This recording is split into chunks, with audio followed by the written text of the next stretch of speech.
berteduh di hati Tuhan. Jadilah kehendak Tuhan. Mari saudaraku, kita membaca Kisah Para Rasul pasal 21 ayat 13 sampai 14. Tetapi Paulus menjawab, "Mengapa kamu menangis dan dengan jalan demikian mau menghancurkan hatiku? Sebab aku ini rela bukan saja untuk diikat, tetapi juga untuk mati di Yerusalem oleh karena nama Tuhan Yesus. Karena ia tidak mau menerima nasihat kami menyerah dan berkata, jadilah kehendak Tuhan." Saudaraku yang terkasih di dalam Tuhan, kata jadilah kehendak Tuhan adalah kata yang tidak mudah untuk dijalankan. Karena ketika kita mengatakan segala sesuatu terjadi sesuai dengan kehendak Tuhan, itu berarti ada ketaatan yang penuh, namun di dalamnya ada harga yang harus dibayar dengan begitu mahal. Saudaraku yang terkasih di dalam Tuhan, hari ini kita belajar dari Rasul Paulus di dalam tekadnya yang bulat, di dalam panggilan yang sungguh-sungguh dia taat kepada Tuhan yang sungguh-sungguh dia layani di dalam hidupnya. Ketika Paulus berjumpa dengan Tuhan Yesus, itu menjadi awal di mana seluruh hidup Rasul Paulus diubahkan oleh Tuhan. Tuhan mengatakan kepada Rasul Paulus bahwa dia adalah alat panggilan Tuhan yang Tuhan mau pakai untuk memberitakan Injil. Dan dikatakan ketika itu juga ada banyak penderitaan yang akan dialami Rasul Paulus demi nama Tuhan Yesus.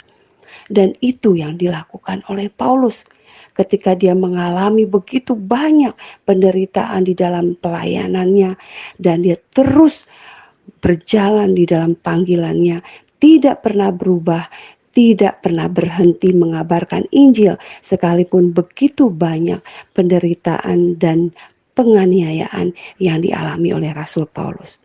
Demikian juga hari ini kita melihat bagaimana ketika Rasul Paulus dalam pelayanannya sampai di Tirus, dikatakan di sana ada jemaat Tuhan, ada murid-murid Tuhan yang dikunjungi oleh Rasul Paulus, dan bagaimana Rasul Paulus tinggal di sana selama 7 hari.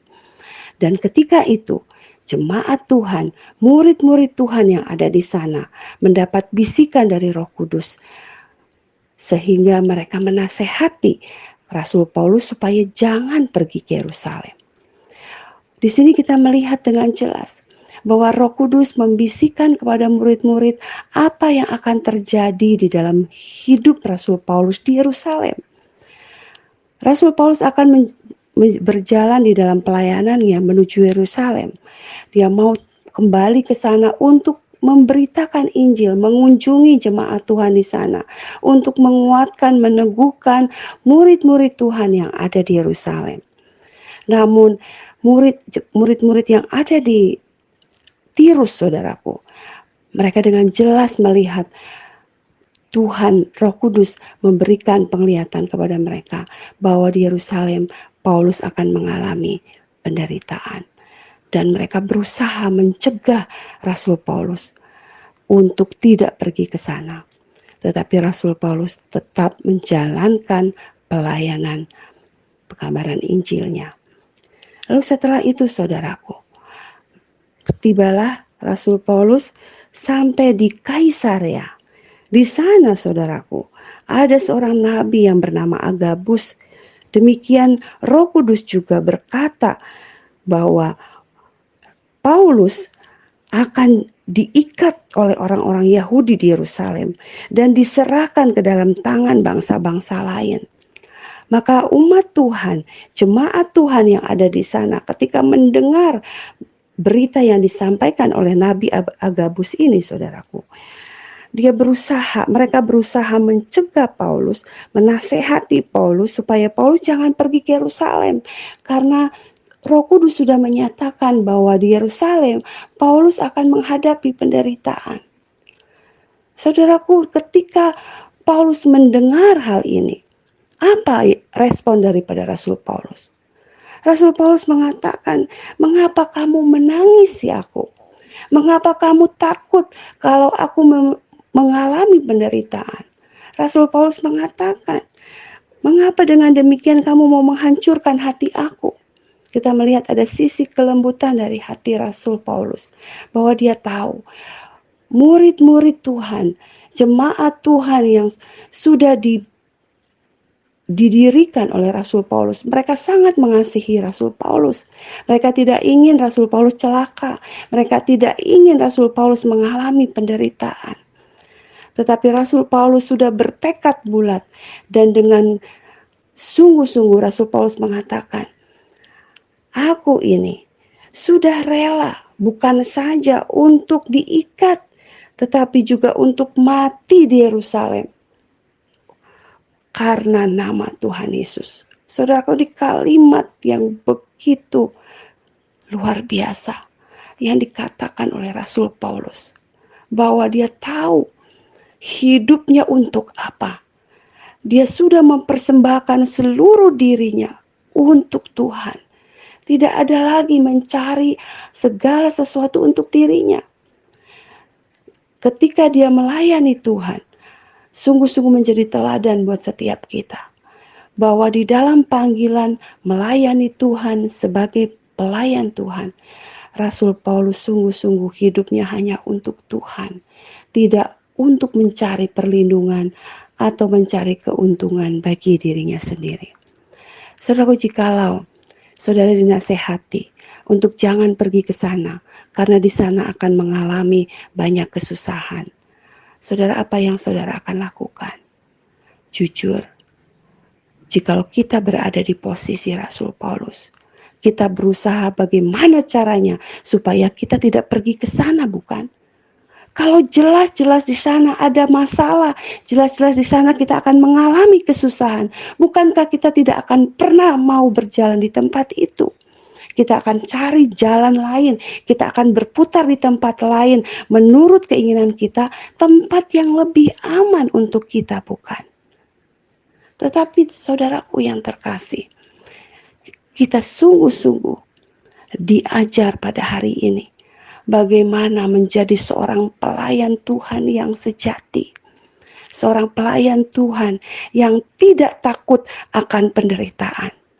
Karena yang lebih dia pentingkan adalah bagaimana dia sungguh-sungguh hidupnya dipersembahkan untuk Tuhan.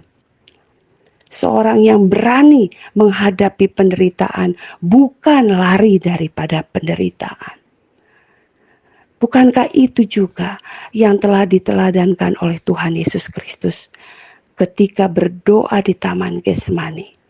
Tuhan Yesus mengatakan kepada Bapa, "Jikalau boleh cawan ini lalu daripadaku, tetapi jadilah kehendak-Mu." Ketika Tuhan Yesus mengatakan jadilah kehendak Tuhan, maka di situ kita melihat ketaatan yang sungguh-sungguh dari Tuhan Yesus kepada kehendak Bapaknya. Untuk apa?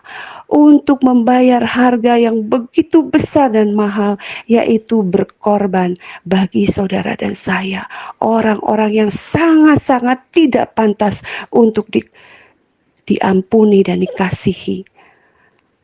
Tidak layak.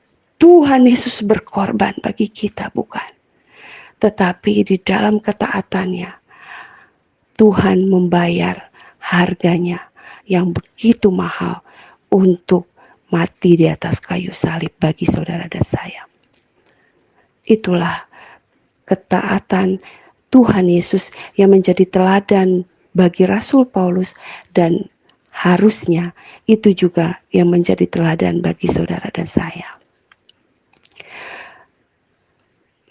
Ketika kita mengalami masalah, mengalami penderitaan, apa doa kita?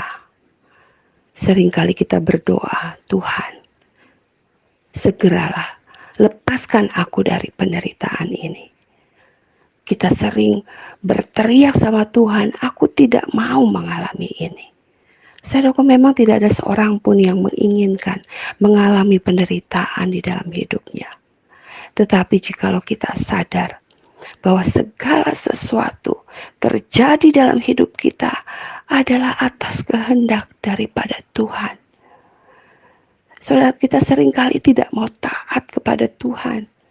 Kita hanya mau segala sesuatu yang menguntungkan diri kita sendiri. Kita hanya mau segala sesuatu terjadi yang baik bagi kita saja. Tetapi kita tidak totalitas taat kepada Tuhan. Jikalau demikian, sungguhkah kita adalah seorang murid yang sejati? Sungguhkah kita adalah seorang pelayan Tuhan yang sejati? Jikalau yang kita inginkan adalah segala sesuatu yang baik saja bagi diri kita sendiri. Seorang yang sungguh-sungguh taat kepada Tuhan, sungguh-sungguh seorang yang menjadi pelayan Tuhan yang sejati, dia akan menjadi seorang yang rela menanggung resiko, rela mengalami penderitaan apapun, karena dia tahu yang menjadi tujuan hidupnya bukan lagi tentang apa yang akan dia terima, apa yang akan dia dapat, tetapi apa yang Tuhan kehendaki, seluruhnya dia taat dan mau lakukan untuk Tuhan. Biar saudaraku, ini menjadi satu kekuatan untuk kita menjalani hidup kita yang tidak mudah ini. Di zaman akhir ini, ada banyak hal yang mungkin akan kita hadapi dan itu bukan yang kita inginkan. Tetapi saudaraku, mari persembahkan seluruh hidup kita kepada Tuhan. Dan jalankan panggilan kita sebagai murid Tuhan, sebagai pelayan Tuhan di dalam ketaatan.